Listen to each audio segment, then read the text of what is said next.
Welcome to all प्यारे बच्चों। आज हम हमारे चैप्टर नंबर 3 को शुरू करेंगे, जिसका नाम है चतुर्भुजों को समझना। हम पहले से ही जानते हैं कि चार भुजाओं से बनी आकृति हमारी चतुर्भुज है। उससे पहले हमें बहुभुज के बारे में सीखना होगा। यहाँ पर हमारे पास तीन आकृति बनी है। आप यदि देखें, और यहाँ पर मैंने लिखा है कि वक्र जो बहुभुज हैं, वक्र जो बहुभुज नहीं है। इनमें क्या अंतर है? यहाँ पर ये क्रॉस कर रही है, यहाँ देखिए ये उसके ऊपर से गई है और ये खुली है। वक्र जो बहुभुज है उसमें क्या होगा? नंबर एक तो वो केवल रेखाखंडों से बनी होगी, और उसके बाद दूसरी बात है वो बंद होगी। सरल बंद वक्र बहुभुज कहलाता है। जो सरल हो, बंद हो और हमारे पास सिर्फ रेखाखंडों से बना हुआ हो। आप यदि यहाँ पर देखें तो तीन भुजाएं हैं, इसे हम त्रिभुज कहते हैं। ये सरल है, बंद है और रेखाखंडों से बनी हुई है, इसलिए बहुभुज है, त्रिभुज। यहाँ पर हमारे पास चार भुजाएं हैं, इसे हम चतुर्भुज कहते हैं। ये हमारा पंचभुज और ये षटभुज, उसके बाद सप्तभुज, अष्टभुज। इस प्रकार से हमारे पास जितने भी रेखाखंड हैं उसी के आधार पर हम उनका नाम लिखते हैं। आपको याद रखना है कि कोई भी बहुभुज जो होगी वो बंद होगी और केवल ही रेखाखंडों से बनी हुई होगी। उसके बारे में अभी हम आगे भी देखेंगे। इसके बाद देखिए हमारे पास है विकर्ण।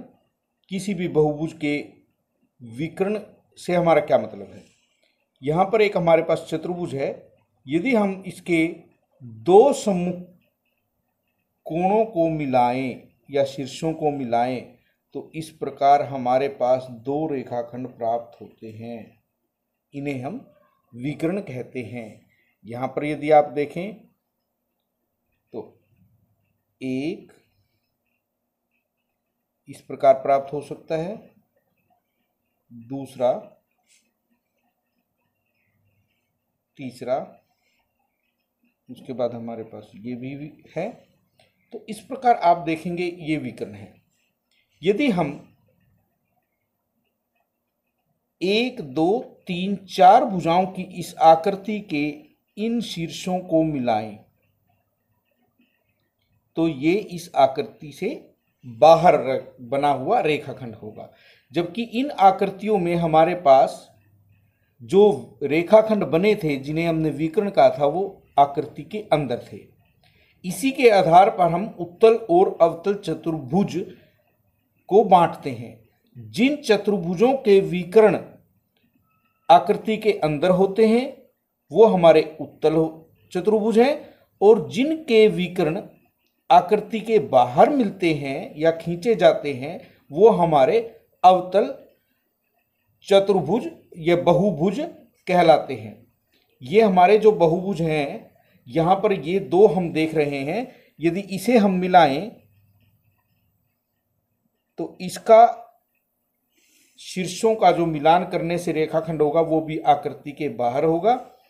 जबकि इस आकृति के यदि हम इस प्रकार से विकर्ण खींचें तो वो हमारे सभी के सभी इस आकृति के अंदर होंगे।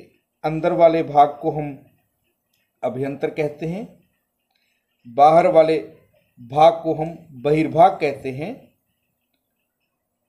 और एक हमारी परिसीमा होती है जो कि हमारी बाउंड्री है। कोई बिंदु है, यदि वो यहाँ है, ना अभ्यंतर में है ना बहिर्भाग में, वो हमारा परिसीमा पर कहलाता है। इस प्रकार यदि हमारे किसी भी बहुभुज के विकर्ण अंदर प्रतिच्छेद करते हैं या आकृति के अंदर होते हैं, जब भी हम दो शीर्षों को मिलाते हैं वो रेखाखंड यदि आकृति के अंदर है तो वो हमारा उत्तल बहुभुज होगा।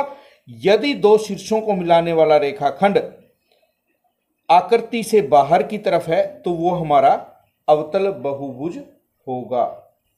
अब यहां पर यदि हम देखें, एक समबाहु त्रिभुज है जिसमें तीनों भुजाएं हमारी समान है। ये हमारा वर्ग है ऐसी चतुर्भुज जिसकी चारों भुजाएं समान हैं और प्रत्येक कोण जो है 90 डिग्री है। ये त्रिभुज हमारा है समकोण त्रिभुज, इसमें सभी भुजाएं समान नहीं हैं। ये हमारा आयत है जिसमें केवल सम्मुख भुजाओं का युग्म बराबर होता है। तो ये हमारी विषम बहुभुज है और ये हमारी समबहुभुज है जिसमें सभी भुजाएं समान हों। सम का मतलब समान, बहुभुज यानी कि रेखाखंडों से बनी बंद आकृति, ऐसी सरल बंद आकृति जिसकी सभी भुजाएं बराबर हों वो हमारी समबहुभुज होगी। जिसकी सभी भुजाएं बराबर नहीं है वो हमारी विषम बहुभुज होगी। एक्सरसाइज का हम क्वेश्चन करते हैं। सबसे पहले हमें दिया है प्रत्येक का वर्गीकरण निम्नलिखित आधार पर करो। हमें आकृतियां दी हुई हैं यहाँ पर 1 2 3 4 5 6 7 8। हमें इसमें से बताना है कि कौन सी आकृति साधारण वक्र है, कौन सी साधारण बंद वक्र है, कौन सी आकृति बहुभुज है, कौन सी उत्तल बहुभुज और कौन सी अवतल बहुभुज। सबसे पहले साधारण वक्र को हम देखते हैं। ये हमारी साधारण वक्र है, उसके बाद ये भी हमारी साधारण वक्र है।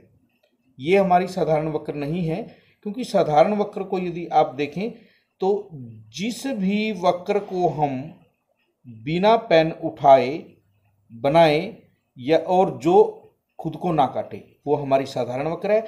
यहाँ पर एक अगर हम वृत्त लगा लेते हैं, दूसरा वृत्त बिना पेन उठाए नहीं लगा सकते, ये हमारी साधारण वक्र नहीं है। यानी कि ये हमारी साधारण वक्र है, दूसरा भाग भी हमारी साधारण वक्र है। उसके बाद इसको भी हम नहीं कह सकते क्योंकि ये खुद को काट रही है आकृति। ये हमारी साधारण वक्र है और ये भी हमारी साधारण वक्र है, ये भी साधारण वक्र है। ये नहीं है क्योंकि यदि हम इसको करते हैं उसके बाद ये इसको काट रहा है। उसके बाद यदि हम देखें साधारण बंद वक्र, साधारण वक्र जो थी हमारी उनमें से कौन कौन सी बंद है। ये देखिए साधारण वक्र थी बंद है, इसलिए हम यहाँ पर बी भी लिख सकते हैं। ये भी बिल्कुल बंद है, ये भी हमारी बंद है, ये भी बंद है और ये भी हमारी बंद आकृति है। उत्तल जिसके विकर्ण अंदर मिलते हैं, या उससे पहले हम बहुभुज देखेंगे जो केवल रेखाखंडों से बनी है। ये हमारी 1 2 3 4 5 रेखाखंडों से बनी है, इसका मतलब ये बहुभुज है। ये हमारी 4 रेखाखंडों से बनी है, ये भी हमारी बहुभुज है। और उसके बाद ये हमारी बहुभुज नहीं है क्योंकि ये रेखाखंडों से नहीं बनी, ये भी नहीं बनी। और आप देखेंगे कि रेखाखंडों से केवल ये बनी है हमारी, ये हमारी क्या है, बहुभुज है। बंद आकृति केवल रेखाखंडों से बनी हुई। अब हम देखेंगे उत्तल बहुभुज।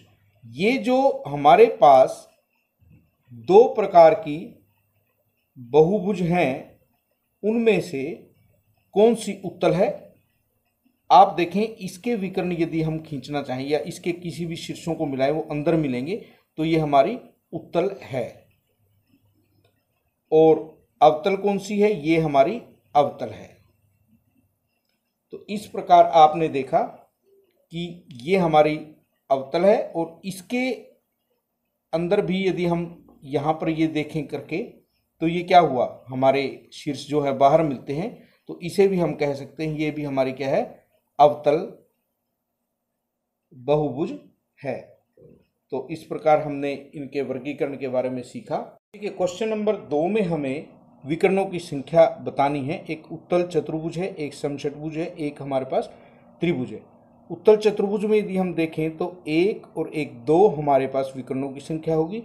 अब हम इसका कोई नाम रखते हैं, A B C D E F। ए से यदि हम देखें तो 1 2 3, 1 2 3 हम ये लेते हैं ए से। उसके बाद बी से देखते हैं 1 2 3, हम पहले इसे ले चुके हैं, इसे, और तीसरा हमने लिया था ये। अब हम देखते हैं 1 2 3, 1 2 3। सी से देखते हैं, 1 2। यहां पर हम डॉट लगा लेते हैं।